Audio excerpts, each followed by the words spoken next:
Visitar el Museo de Antropología de Jalapa es vivir una experiencia que nos enfrenta con nuestro pasado. Recorrer sus salas, galerías y patios es adentrarse en un universo multidimensional, volver al origen ancestral para, en un tiempo sin tiempo, hablarnos de tú con los dioses.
Hola, ¿qué tal? Los saludo con muchísimo gusto desde uno de los recintos más importantes de Veracruz. Aquí se alberga más de 30 siglos de historia. Aquí se atesora parte de las culturas prehispánicas precisamente de esta entidad. Bienvenidos al Museo de Antropología de Jalapa y bienvenidos a La Caja de Pandora, una producción de la Universidad Veracruzana. Muchísimas gracias por acompañarnos y por supuesto nos puede visitar en las diferentes redes sociales, tanto en Twitter como en Facebook y nuestro portal en internet. Gracias de verdad. Así que comenzamos desde el Museo de Antropología de Jalapa. Y precisamente, bueno, saludo con muchísimo gusto a Maura Ordóñez Valenzuela. Ella es precisamente la directora de este museo. Muchísimas gracias por recibirnos, por abrirnos las puertas de un lugar tan importante para los veracruzanos. El de estar ustedes aquí, sabemos que es una difusión para todo el estado, ¿no? Así como una invitación para que vengan al museo.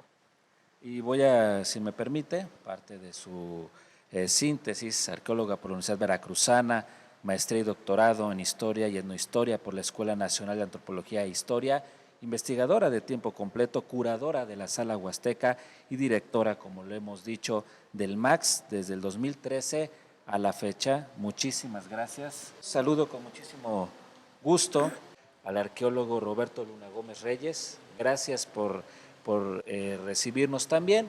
Y bueno, les platico que es arqueólogo por la Universidad Veracruzana, maestro en arqueología por la Escuela Nacional de Antropología e Historia y doctor en antropología por la Universidad Nacional Autónoma de México, curador de la Sala Olmeca de este recinto y profesor en la carrera de arqueología de la Facultad de Antropología de la UB. Más de 30 años de experiencia en proyectos arqueológicos en México, particularmente esto en la región Olmeca, donde ha colaborado con instituciones nacionales y extranjeras. Premio Alfonso Caso de los premios INAH a la mejor investigación arqueológica en México en 1996 y 2002. Muchísimas gracias, un gusto que esté con nosotros. Para nosotros es una distinción que nos visiten y que sirva este programa, esta secuencia, para invitar a todos los que no han venido al Museo de Antropología de Jalapa que nos visiten, más allá de la ciudad de Jalapa, en todo el estado de Veracruz, por supuesto que en el resto de México y hasta en el mundo, a través de las redes sociales que ahora son tan activas. Gracias, arqueólogo, por supuesto. Y bueno, en esta charla de conocimiento, de entender la importancia de este recinto, directora, tenía yo como 10 años que pisé por primera vez este recinto, me trajeron mis padres precisamente a visitarlo, y lo primero que me sorprendí fue de estas cabezas colosales, que es parte también de la cultura ancestral de Veracruz, ¿no? Sí, claro, es la cultura olmeca, que es la cultura más antigua que ha existido en Mesoamérica hasta el momento. Eso lo puedo corroborar aquí con el arqueólogo. Y es una de las piezas que llaman mucho la atención, las cabezas colosales. Es como así como nuestro emblema, ¿no? Un ícono, las cabezas colosales. Tenemos 7 cabezas colosales de 11 que han aparecido en San Lorenzo Tenochtitlan. Años 60 ya comienza como a consolidarse, pero previo, en los 40, algunas piezas son donadas precisamente a la Universidad Veracruzana, sobre todo porque era la fundación de la máxima casa de estudios del Estado, pero platíquenos precisamente parte de esta historia. Bueno, el Museo de Antropología, si nos remontamos a muchos años atrás, existió como un museo arqueológico que dependía de gobierno del Estado. Cuando se funda la Universidad Veracruzana, el gobierno del Estado dona las piezas, entrega las piezas a la Universidad Veracruzana, y a partir de ahí empieza, esto fue con el mandato era rector don Gonzalo Aguirre Beltrán. Entonces a partir de ahí empieza a nacer el Museo de Antropología. Primero pues era una sala muy pequeñita porque eran pocas piezas, y cuando se hace la entrega, el rector crea ¿cómo se llama? La escuela, la facultad, la escuela, el museo y un instituto de antropología. Entonces ya para que hubiera arqueólogos que egresaran de la escuela, que trabajaran en el instituto y en el museo. De hecho, antes el museo era instituto y museo de antropología. Hubo una separación cuando se hizo este museo, en 1986, que ya no se separó el instituto del museo, pero el museo tiene más de 60 años de existencia. Y este museo, pues tenemos 12,000 metros de exposición, de construcción más bien, y en exposición tenemos 1,150 piezas distribuidas en 6 salas, 18 galerías y 3 pérgolas. Un dato, ¿es el segundo museo más importante del país? Bueno, hay rankings que así lo posicionan, ¿no? Sí, de hecho es el segundo en importancia después del Museo de Antropología. Y es uno de los más importantes también museos universitarios, que creo que nada más la UNAM tiene un museo universitario de arqueología, pero es muy pequeño y este es más completo. De hecho, nosotros somos un museo regional, porque tenemos obra arqueológica desde el norte de Veracruz hasta el sur. Muy bien, directora, muchas gracias. Arqueólogo, hace rato que estábamos comentando de la importancia de la cultura olmeca. Usted ha trabajado muchísimo, sus trabajos lo avalan, sus premios también, sus reconocimientos, por supuesto.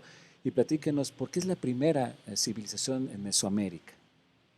Bueno, como ya se ha señalado, en este museo custodiamos más de 30 siglos de historia prehispánica. Los olmecas, que se desarrollaron alrededor del año 1800 a.C., aunque se consolidaron ya como una cultura muy avanzada, lo que nosotros llamamos civilización, fue alrededor de 1500 a.C. En ese sentido podemos decir que los Olmeca por mucho tiempo se les consideró la cultura madre, porque se pensaba que era la cultura más antigua, la cultura arqueológica más antigua. Hoy sabemos que sí era muy antigua, pero que a la par se desarrollaron otras culturas prehispánicas en el resto del territorio mesoamericano, lo que hoy es México, pero realmente la única que consolidó las características para ser llamada civilización fueron los Olmeca.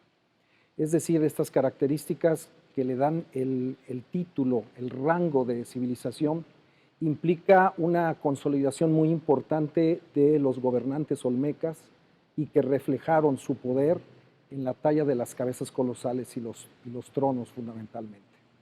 Los olmeca no solamente desarrollaron la escultura monumental, que es lo que apreciamos mayoritariamente en el museo, sino también crearon ya un complejo sistema de sitios, es decir, conformaron una gran capital de sitios de menor importancia y una red de intercambio y de comercio hacia diferentes latitudes del territorio mesoamericano, que hoy es México. La importancia de cultura olmeca la podemos ver hasta hoy en día, sobre todo porque fue el preámbulo de las otras grandes civilizaciones mesoamericanas como la maya, la teotihuacana, etcétera. Entonces, en ese sentido, los olmeca también manifestaron las primeras pautas para lo que fue la escritura mesoamericana. Ellos desarrollaron la iconografía, es decir, la implementación de símbolos que ya tenían un discurso y que este discurso estaba evidentemente reflejando lo que las cabezas colosales reflejan, es decir, una organización sociopolítica muy compleja de los gobernantes olmeca que reinaban, por decirlo así, un gran territorio que hoy es el sur de Veracruz, la zona ismeña de Tabasco, Chiapas y Oaxaca, y que su influencia se ha denotado hacia otras regiones tan distantes como Colima, en el occidente de México, y hasta Costa Rica, en Centroamérica. ¿Qué piezas de la cultura olmeca encontramos en este museo? Tenemos en exhibición, como lo ha señalado la directora, 7 cabezas colosales de las que se han encontrado en San Lorenzo. Cabe señalar que en las 3 grandes capitales de la Olmeca, San Lorenzo, La Venta, Tabasco y Tres Zapotes, Veracruz, se han encontrado hasta el día de hoy 17 cabezas colosales. De esas 17, nosotros, el Museo de Antropología de Jalapa, custodiamos 7. En ese sentido, esto nos habla de la importancia que tienen las cabezas colosales dentro de nuestra gran exposición. Y en ese sentido podemos señalar que el museo tiene la más grande colección de arte olmeca en el mundo. Se hablaba de los rankings, que este es el segundo museo en importancia a nivel nacional después del Museo Nacional de Antropología, pero realmente dentro de lo que es el acervo arqueológico olmeca, nosotros somos el número 1 en el mundo. O sea, la colección más importante de cultura olmeca está en este recinto. Efectivamente, aquí tenemos 7 cabezas colosales, tenemos tronos monumentales, tenemos figuras en tercera dimensión, tenemos el trabajo del jade, de la piedra verde que trabajaron los olmeca, manifestadas en máscaras, cientos de hachas y otros artefactos, así como otro tipo de esculturas que tienen que ver con la representación de seres fantásticos y también de elementos totémicos, es decir, animales como el jaguar, que fue el gran ente venerado por los olmeca hace mucho tiempo. Muy bien. Directora, han pasado los años y bueno, la tecnología, la innovación también llegó a este museo. Y en un trabajo arduo que han realizado, platíquenos cómo han sido precisamente las herramientas tecnológicas, la digitalización que llevan en este museo. Bueno, le comento, tenemos un catálogo digital que puede accesar cualquier persona a la colección permanente. También tenemos ya digitalizadas piezas de bodegas que se han subido al catálogo, y para esto el que requiera de ver las piezas de bodega, entonces nos tiene que hablar un permisito y los dejamos que puedan entrar. Y este catálogo digital se empezó a hacer hace 10 años, todavía no terminamos porque aproximadamente más de 28,000 piezas, pero hemos seguido trabajando, se han seguido subiendo piezas y todo, y el año antepasado, hace 2 años, se hizo una reestructuración porque la tecnología pues nos va ganando, ¿no?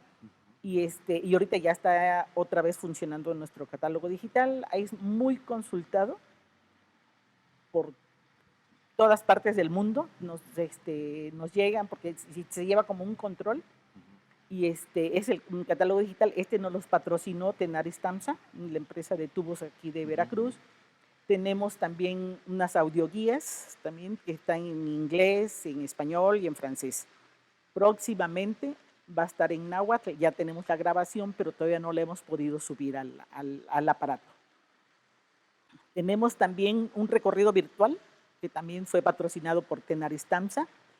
Y en digital eso es lo que tenemos. Y también otra de las cosas que tenemos es nuestra guía, que en octubre del año pasado, que cuando este recinto cumplió 32 años, se hizo la presentación de una guía impresa, que también fue patrocinada por Tenaris Tamsa. Eso es muy importante y me hablaba de otros países, o sea, en cuestión de investigación, Sí. ¿lo han solicitado? Sí, incluso el otro día vimos que alguien de Turquía estaba pidiendo permiso para, ¿cómo se llama? Ven las fotos en el catálogo y ellos escriben sobre algo relacionado y nos piden fotos o nos piden más datos sobre las piezas que tenemos en el catálogo.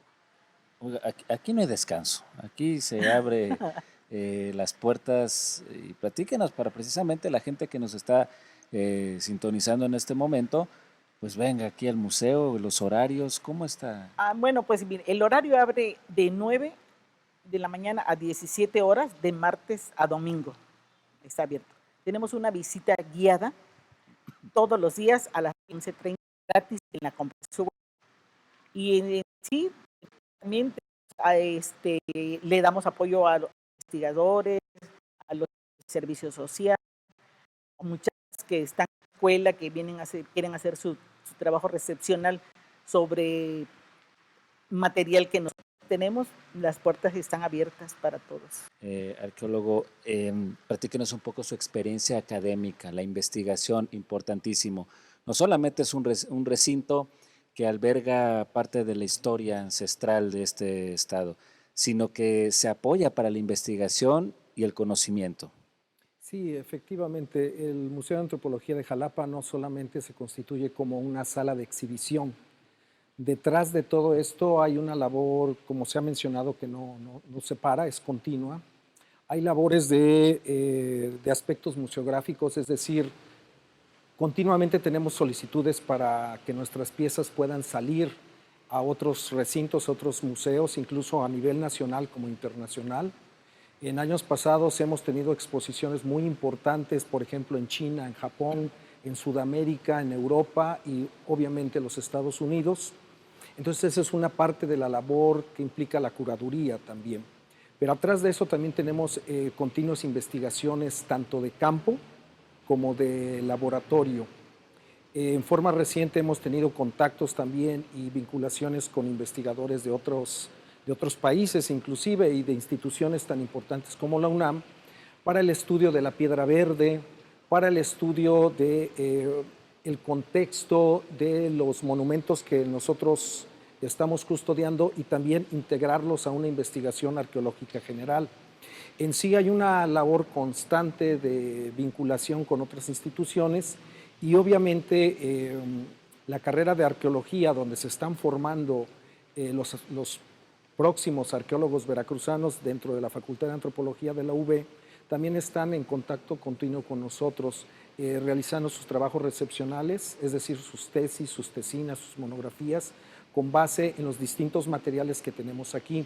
Entonces, en ese sentido podemos decir que hay una vinculación, pero también hay una labor constante de museografía, de investigación, de formación de recursos humanos, de capacitación, y eso es una labor en la cual estamos involucrados muchos arqueólogos, no solamente de Veracruz, sino también de otras instituciones, y esa es vamos a decir, la parte que constituye una un aspecto muy importante dentro de lo que va el acervo arqueológico y cómo este acervo arqueológico lo podemos hacer dinámico y también funcional para nuestra realidad, en torno a problemáticas incluso actuales.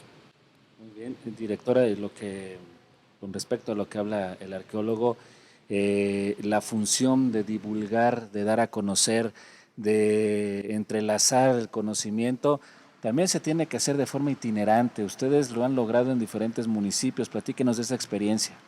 Bueno,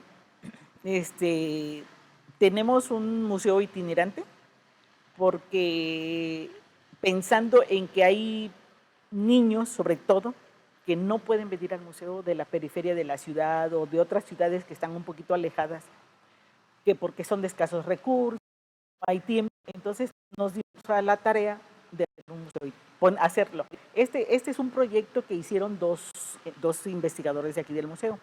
Hicieron un diplomado de divulgación de la ciencia y a ellos ahí lo hicieron y ya vamos a echarlo a andar. Empezamos a echar a andar y hemos tenido, la verdad, muy buena aceptación. Es un museo como si fuera un museo normal. Las piezas son puras reproducciones, no podemos viajar con piezas originales y cuando no tenemos alguna pieza, pues con fotografías sustituimos. Pero lleva más o menos la misma dinámica que el museo de aquí. Empezamos con el área olmeca, centro de Veracruz, zona huasteca y algunas herramientas que usa el arqueólogo para su trabajo. Tenemos 6 sedes ya. Ahorita, mañana el viernes se recoge la obra en Teziutlán y se pasa a Misantla. Se va a inaugurar en la Casa de Cultura del Calvario en Misantla, Veracruz. Entonces, esa es una forma de que nosotros queremos que los niños aprendan a cuidar su patrimonio. Y hablando de niños, los cuates del Max ya es una tradición, ¿no? Es un programa que tenemos ya consolidado. Ahorita va a venir la persona de Asminda Román, que ella es la coordinadora de servicios educativos. Ella les va a hablar de Cuates del Max. Ya tenemos 12 años, ya está. Es un programa ya consolidado de niños. Y cada día vienen más niños, más niños, más niños. Muy bien. Arqueólogo, dentro de sus acciones, sus funciones, lo que hace, sus estudios, ¿qué es curar las piezas? Para que la gente también vaya entendiendo un poco de los términos que se utilizan precisamente aquí. Sí. Bueno, el término curador en español proviene de un anglicismo de curator en inglés. Y básicamente es el encargado de una sala o de un punto de exhibición integrado a algún museo. Es decir, puede haber un curador de un museo sobre pintura contemporánea o arte del siglo del renacentismo. En este caso, mi labor como curador de la Sala Olmeca del Museo de Antropología de Jalapa integra varios aspectos que tienen que ver con la cuestión museográfica, aspectos que tienen que ver con la investigación de las piezas en gabinete, por decirlo así, investigación de campo, y también capacitación de recursos humanos. En ese sentido, mi labor aquí no solamente tiene que ver con custodiar y exhibir de la mejor manera posible las piezas, sino ir más allá, investigar sobre la pieza en sí, investigar sobre el sitio de donde procede y sobre todo también integrar a ese monumento, a esa obra arqueológica, dentro de una explicación de la cultura que lo produjo. Finalmente, lo que estamos viendo aquí, que valoramos como obras de arte, son obras de culturas arqueológicas que las crearon y necesitamos conocer más aspectos sobre ellas.